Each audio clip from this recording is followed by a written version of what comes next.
Appreciate the opportunity to be here. I've been attending the rounds for probably, about 6-7 months now, I think, that I've been going the past couple weeks, and just really enjoyed the presentations so far. So hopefully I can contribute to the quality of presentations that I've been privileged to attend the past several months. Today I'm going to speak specifically on the idea of personalized medicine, precision pain management, specifically in the field of pain and orthopedics. From a disclosure standpoint, I serve as the executive chairman and founder of Profound Ventures, which is a social impact investment group based in Southern California.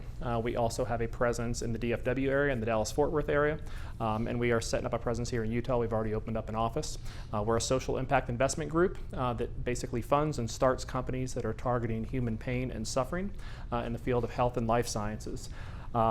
Also, by way of disclosure, I also serve as a chairman and founder of Genomics, which is a genetic testing company, and I will be speaking about genetics today, Alchemius and Liberium. So a little bit about me, for those that don't know me. I'm a social entrepreneur. That's what I do. I've been doing this since I was a teenager, following the tragic death of a friend named Chris Kelly in front of my home. It was one of those experiences that forever kind of changes how you look at life. At the time, I thought I wanted to be a lawyer. Thankfully, I gave up on that idea.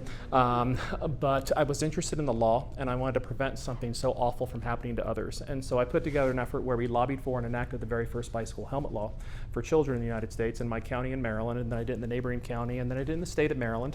It was a different world back then. Today I would have been ripped apart in the media and over social media and all this type of stuff. But back then it was a feel-good story. And I got contacted by the former Surgeon General of the United States at the time, Dr. C. Everett Koop, and we started a national nonprofit. At the time it was called the National Safe Kids Campaign. Today it's called Safe Kids Worldwide. It's the largest childhood injury advocacy organization in the world. And during my high school years, we enacted over 300 similar laws all across the United States, taking the law, the public education curriculum, the public health outreach, the device collaborations with the device manufacturers, the standards boards, and the American Academy of Pediatrics, and took it nationwide. Developed a passion around outcomes at the time because I worked with the Johns Hopkins School of Public Health, and we basically evaluated what the impact was of those laws, and then have tracked it over 30 years at Hopkins, and we were able to reduce the mortality rate for children on bicycle accidents by over 90%, which reduced deaths by about 15,000, as well as head injuries substantially more than that. And so I cut my teeth on this idea that someone like me, who wasn't particularly special, could make a positive impact in the world. And I've done that ever since in different angles, not only as a community activist, but I've done it as an elected official. I've done it working in large corporations. I've been an entrepreneur myself, having started some of the fastest growing companies in North America listed on the Inc. 500 and the Deloitte Technology Fast 500, all social impact minded. So that's something that's really, really important to me. I have in the field of pain and orthopedics, built the world's largest clinical genetic biobank in the field of chronic pain with over 153,000 patients with all the genetic information and clinical outcomes tracked all under IRB, anywhere from 6 to 12 months, with the functional assessments and other types of assessments that you would normally collect by the dozens or the hundreds in a clinical trial, not the garbage data for charge capture and EHR, but real functional assessments and psychological assessments, et cetera, et cetera. A lot of that data guides a lot of what we do. And I love research. According to ResearchGate, I'm in the top 15% published researchers in the world, love to publish on precision healthcare. From a personal life standpoint, I'm married, we've got 5 kids. I'm a devout member of the Church of Jesus Christ of Latter-day Saints, which is something that guides a lot of what I do. I am the child of an immigrant father who came to this country with $100 in his pocket. He's kind of my hero when it comes to being an entrepreneur, because I think there's nothing more entrepreneurial than coming to a country that you don't speak the language and have $100 in your pocket. And still close with my parents. And my aim in life is basically to take crappy situations, whatever they may be, and try to help people avoid them or get through them. It's something I learned as a kid. So let's talk a little bit about the topic today, and I think that this is a good visualization. Hopefully I'm not the only person here in the room that's ever taken an exam before and maybe didn't study as much as I should have, and got to a multiple choice question and had to go through a process of figuring out how I was going to make an educated guess on that answer. Anyone else had that experience beforehand? You go through trial and error, process of elimination, that type of thing. You start to rule out certain things. Well, it's definitely not A, definitely not E, it's going to be C, D, and B, C, or D. It's a mathematical exercise based on the law of averages to figure out ultimately if you can reduce the variables down and then make a decision, the likelihood of making the right decision goes up. It's a logical process, deductive reasoning that goes through that process.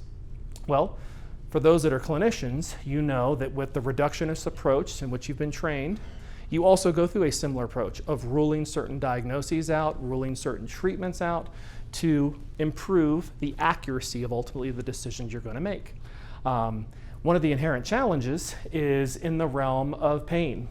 And so with regards to pain, about 50% of a patient's central perception of pain is due to genetic factors. Those are not routinely tested. With regards to kind of an outgrowth that's happened with chronic pain in the United States, if you look at the data from the CDC, chronic pain is the nation's most prevalent and most expensive health condition. It's larger than cancer, diabetes, and heart disease combined, both from a prevalence and a cost standpoint. When you look at the data over the last 5 years from the CDC with regards to persistency rates, heart disease, we've seen improvement. Cancer, we've seen improvement. Diabetes, we've seen improvement. Chronic pain, we've not. It's the only one where persistency rates have continued to increase.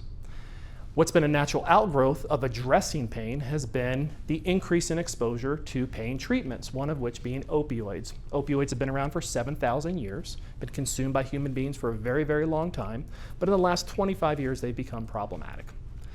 During that time, we've had the opioid overdose crisis emerge, which is now the nation's leading cause of preventable death in the United States.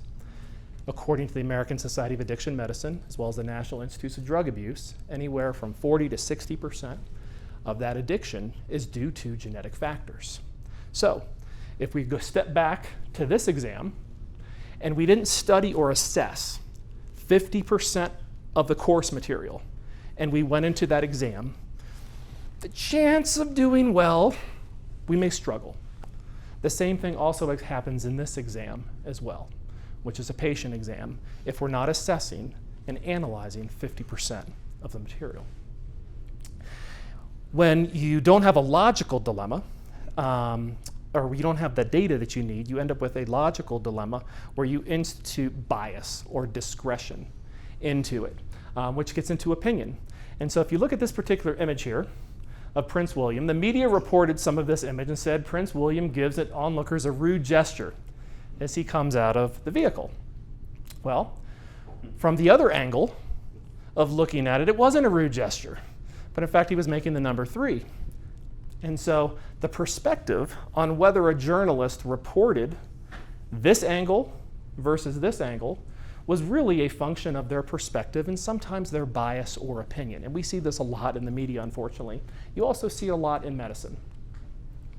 The assessment of pain and the treatment of pain and its risk is very subjective. I mean, I've trademarked the term science by emoji, but you have this idea where you're literally assessing, again, the nation's most prevalent and most expensive health condition, the only chronic condition where persistency rates are increasing with a series of smiley faces and frowny faces, or a very linear scale of 0 to 10. Anyone who's obviously familiar with patients in pain knows that pain is not a linear function. It affects physical function, there's a behavioral, affective, sensory, there's cognitive, there's a bunch of different components to pain. This is really an oversimplification that's very, very pedestrian. So I'm going to talk with you a little bit about an example of a case report. This particular case report actually came to my attention just as I was sitting at a valet parking location waiting for my car to be picked up. This woman comes up to me and says, hey, you know, I was tested with your technology and I'd like to tell you my story. And it was a very interesting story, and it was one that we ultimately published in the Journal of Medical Case Reports. And so Julie was a 54-year-old female, business owner, clinician herself, a physician, a former Division I athlete. She had gotten a scholarship at UCLA to play volleyball, had a very active lifestyle, was a runner, those type of things. And ultimately, starting in this particular calendar year, started to have excruciating pain in her lower leg. It became high-impact chronic pain because it was affecting her work, it was affecting her life, it was affecting her mood, affecting her marriage, etc. Wasn't caused by any particular acute injury or trauma. And like most of us in the medical field, she's a lousy patient, and she's thinking, oh gosh, I got to go to the doctor and get this figured out, right? So she ultimately goes in, and she sees the folks at Hoag Orthopedic, which is the only 5-star CMS-rated orthopedic surgery group in the state of California. Very, very good orthopedic surgery group. And without naming names on the guy who messed up, he is probably the best knee replacement surgeon in Southern California. Very, very good at what he does. But he is a hammer looking for a nail, and that is what he does. And so the orthopedic surgeon in September ultimately recommended a right knee arthroplasty because that's what this particular doctor does very, very well. Julie really didn't want to do this because she knew what that meant for her. She was young, that type of thing, but the pain progressively got worse. She ultimately gave in shortly before Thanksgiving and scheduled surgery for early December. The orthopedic surgeon performs the right knee arthroplasty, as usual, does a magnificent job. It is a picture-perfect knee replacement. Immediately following surgery, while she's in recovery, patient's having excruciating lower calf pain. In fact, there probably wasn't any reduction in analgesia whatsoever. And she was also experiencing pain in the post-lateral aspect of her knee, so in the back here, and some neurological sensation of numbness and weakness down that particular knee. They do the necessary imaging. It's a perfect knee replacement. There's no reason why she should be having this. They're wondering, is she catastrophizing? Is this some type of phantom pain, et cetera, et cetera? She was unable to put any weight on her leg. The treating medical team felt that she was exaggerating her pain, which she rated as on a scale of 0 to 10 as an 8. And ultimately, they refused her request for any additional pain relief. They discharged her with a trick-or-treat bag of medications, which I'll show you in a second, and she was discharged 3 days after surgery. This was her post-surgery medications, 13 of them. She was on oxycodone 10 milligrams, 2 tablets of Percocet, 10 by 325s in the morning, 1 to 2 Percocets in the afternoon at 3 p.m., and then a Percocet at 7 p.m., 1 to 2 Percocets at bedtime. PRN, they also gave her obviously additional pills of oxycodone. They gave her some hydrocodone, both Norco and Vicodin, as well as MS-Contin.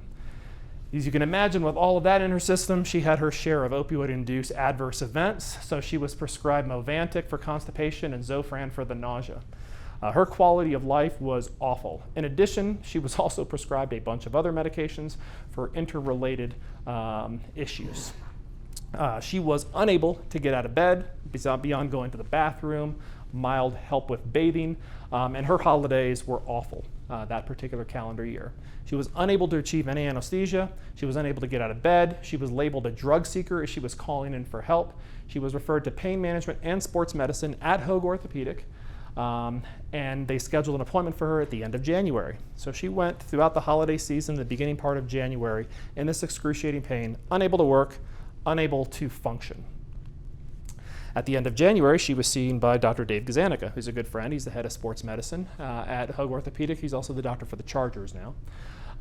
He is a client of the company, and he ordered 3 precision pain management tests from Proved Genomics: the pain perception, opioid risk, and drug metabolism profile. Julie's pain perception, this is not her result exactly, but her result was self-reported, which you'll see, moderately low, which suggests that she underreports her pain, doesn't exaggerate her pain. So there must be something else wrong that wasn't properly diagnosed. So as Dr. Gazanica looked at this, he understood a further workup was required. So let's talk a little bit about some of the factors that affect pain perception. One of those is a particular enzyme called catechol O-methyltransferase. It's an enzyme that basically works like a law and order sheriff across the synaptic cleft to balance the neurotransmitters as they come across the synaptic cleft and ultimately plug into the receptor sites.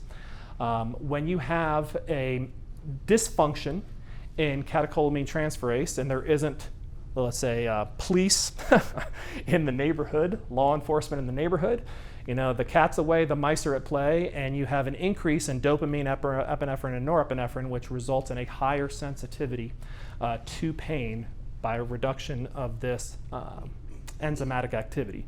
The reduction of this enzymatic activity can happen due to genetics. It can also happen due to a host of different things. It is less expressed in females, which can account for some of the sexually dimorphic effects that you see in pain. It's also expressed differently across various different ethnic groups. And it also is affected by perceived stress, which can be a dynamic factor based upon what's going on in life. If someone's going through a nasty divorce, a job loss, whatever it may be, that's going to affect their perceived stress. But the genetics in and of themselves are frequent in the sense that for those people that are high perceivers of pain, it's about 11% of the population. So about 1 out of every 10 patients that you will see will be genetically predisposed to perceiving pain at a much higher degree than other people. These are the people that confound pain studies substantially. For those that are involved in the neuromodulation space or therapeutic space, these are the ones that mess up clinical studies substantially because it takes a lot to affect their pain perception.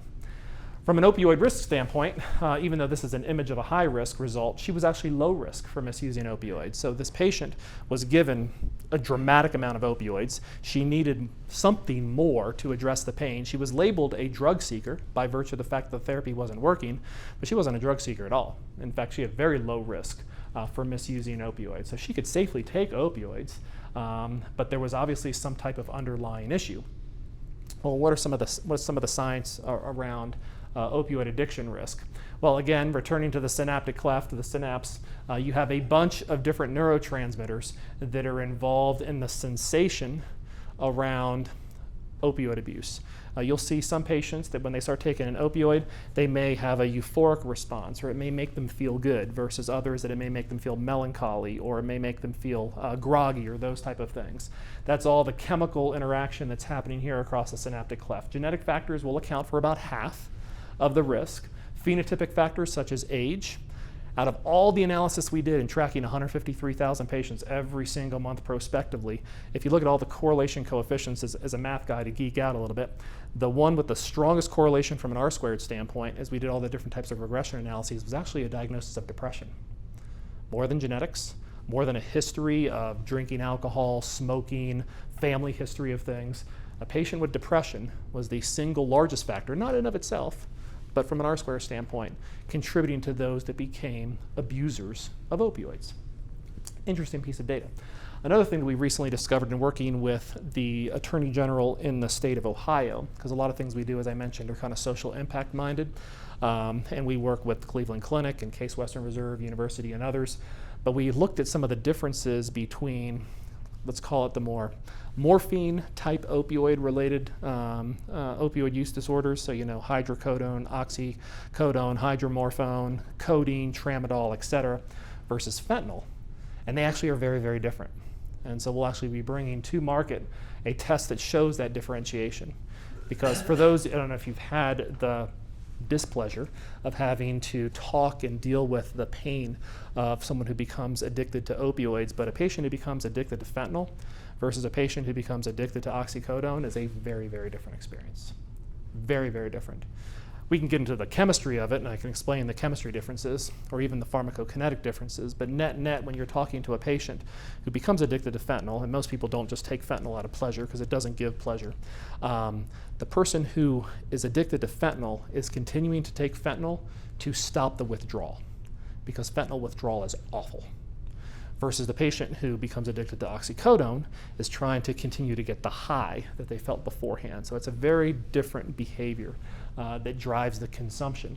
And we've actually found that the genetics are different, the metabolism is different, and so there's a host of different things that are very, very different around that. Most of the opioid use disorder that you're seeing now and most of the overdoses in the past 4 to 5 years have flipped and are now fentanyl, and people not intentionally taking fentanyl, but getting on the streets because of the CDC guidelines that restrict morphine equivalent dosing under a physician-supervised environment. The last test that was ordered on Julie was just a basic pharmacogenetics panel. And so Dave was able to remove 12 of the 13 medications that she was taking, just give her hydrocodone at an individualized dose, which gave her some analgesia, but again, did not address what was the fundamental issue. Julie had a knee replacement, and the pain was still there, and her function was now worse. So what are some of the factors that affect opioid metabolism? Those will deal with pharmacogenetics. Cytochrome P450-2D6 plays a role in codeine, tramadol, hydrocodone, hydromorphone, oxycodone, etc. All of those kind of morphine-related ones. Cytochrome P450-3A5 is the exit ramp, so to speak, in the metabolism pathway for fentanyl, which is very, very different. In randomized controlled trials that have been done using this type of technology, they're able to get substantial improvements in patient outcomes, which include reductions in pain, reductions in comorbid psychiatric conditions, improvements in quality of life and physical function, reducing opioid overdoses, and reducing adverse events. In addition to genetics, age and gender play a role, as well as liver and kidney function, as well as if patients are polypharmacy. Because you have to keep in mind, every drug that's brought to market, for the most part, some are added on, but for the most part, are tested in a randomized controlled environment as monotherapy or in addition to one other drug. Your pain patients are polypharmacy patients generally. And so those medications have never been tested in a randomized controlled trial in what the real world looks like, which is why 64% of all prescriptions don't work, because they're not evaluated in an environment that looks anything like reality, which is just a mathematical problem. So what could they do? I'm going to play a little video here of Julie and then talk with you a little bit about what they could do. Now, on this remote, I don't know how to do that, so I'm just going to click on it here. Maybe it'll let me do it.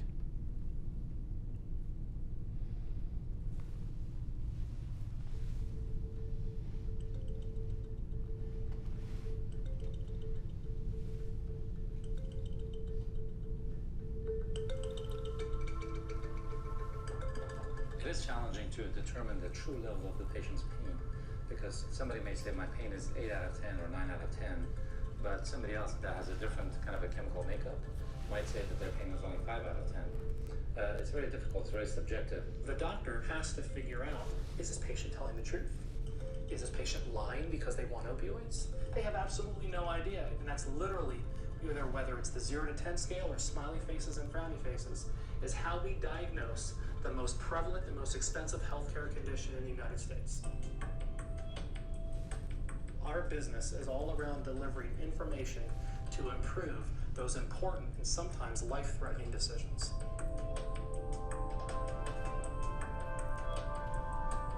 We combine clinical information about a patient along with information about their genetics to be able to better understand how they feel pain, which medications they're most likely to respond to, and understanding which patients are at risk for abusing opioid pain medications. I ended up having a lot of pain that I just couldn't catch up on. And through the course of this, they sent me to pain management, who had me on morphine, oxycodone, hydrocodone, muscle relaxers, and Percocet. I was a non-functioning person, literally. They had labeled me as a drug seeker and that I had a very low pain tolerance. And in my past, I've had a very high pain tolerance. And then they sent me to a different doctor, and he decided to do the test that Proof does. And sure enough, the test proved, literally, that I had a very high tolerance, as my doctor described it. I have the pain tolerance of an NFL football player. And then he also turned around and said, you shouldn't be on all these medications, because I literally could have stopped breathing in the middle of the night. It turns out that I only needed one medication, so I got off 6 medications. So that, at the point in time, I was able to start functioning in the real world and be able to do what I normally do, which is run my business.